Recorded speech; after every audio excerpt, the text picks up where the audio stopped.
Hello दोस्तों, तो स्वागत है आपका मेरा इस यूट्यूब चैनल में। तो आज हम देखने वाले हैं बहुत ही कमाल के टेक अपडेट्स। तो कहीं मत जाइए, आखिर तक बने रहिए इस वीडियो पर।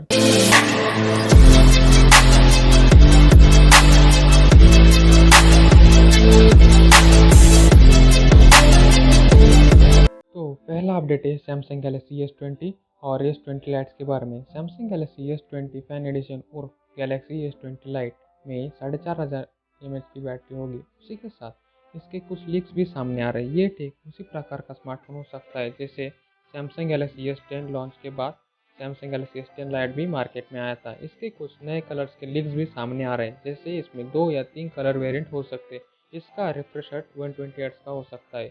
ये स्मार्टफोन अगले महीने आ सकता है।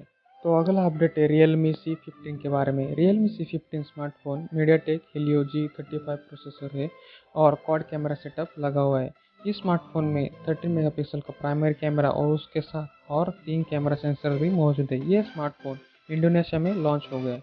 देखते हैं इंडिया में कब तक लॉन्च होता है। अगर इसकी बैटरी बैकअप की बात करें तो इसमें 6000 mAh की बैटरी और 18 वाट का फास्ट चार्जिंग सपोर्ट भी मिल जाता है। अगला अपडेट है OnePlus Nord के बारे में।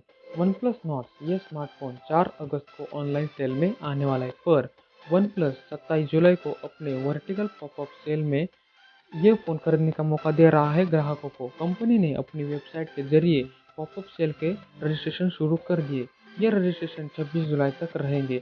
अगर आपको इसमें रजिस्टर करना हो तो आप OnePlus की साइट पर जाकर अपनी अलग फ़ोटो क्रिएट कर सकते। उसके बाद आप #NordPopUp लगाकर ये फ़ोटो इंस्टाग्राम पर शेयर कर सकते हैं और इसके बाद आप OnePlus अकाउंट पर जाकर इसको सबमिट कर सकते हैं। अगला अपडेट है एप्पल की तरफ से। एप्पल का iPhone 11 अब इंडिया में मैन्युफैक्चर किया जाएगा। एप्पल ने इसके मैन्युफैक्चरिंग इंडिया में शुरू कर दिए। अब आईफोन होगा मेड इन इंडिया। भारत में बढ़ती डिमांड को देखकर iPhone 11 इंडिया में बनाए जाएंगे। अगला अपडेट है वीवो के बारे में। वीवो X50 और X50 Pro अब भारत में सेल के लिए आने वाला है। ये दोनों स्मार्टफोन फ्लिपकार्ट और अमेजोन पर सेल के लिए आ गए हैं। वीवो X50 में क्वाड कैमरा सेटअप है जो कि 48 मेगापिक्सल, 13 मेगापिक्सल और 8 मेगापिक्सल प्लस 5 मेगापिक्सल का है। इसमें रियर कैमरा 32 मेगापिक्सल का है। 20x टाइम सुपर जूम के साथ ये स्मार्टफोन आ जाता है। इसकी बैटरी बैकअप 4200 mAh की है। वीवो X50 Pro स्पेसिफिकेशन की बात करें तो इसमें क्वाड कैमरा सेटअप है 48 megapixel plus 13 megapixel plus 8 megapixel और प्लस 8 मेगापिक्सल। इसमें स्नैपड्रैगन का 760 5G प्रोसेसर लगा हुआ है। इसमें 33 वाट का फास्ट चार्जिंग भी सपोर्ट करता है। अगला अपडेट है OnePlus 8T और OnePlus 8T Pro के बारे में। इस दोनों फ़ोन में अपग्रेड लाने वाला है OnePlus 8T में 64 मेगापिक्सल का कैमरा सेटअप देखने को मिल सकता है और इसका 16 मेगापिक्सल का फ्रंट कैमरा भी हो सकता है। इसमें आपको 65 वाट का super charging fast charging support भी मिल जाता है। इसका प्रोसेसर स्नैपड्रैगन 865 प्लस लगा होगा। देखते हैं इसका अगली लॉन्चिंग की खबर कब तक आती है। अगला अपडेट है व्हाट्सएप।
कोई वीडियो अच्छा लगा हो तो लाइक शेयर सब्सक्राइब और कमेंट कर दीजिए। मैं आपके लिए हर रोज़ ऐसे टेक न्यूज़ लाता रहूँगा।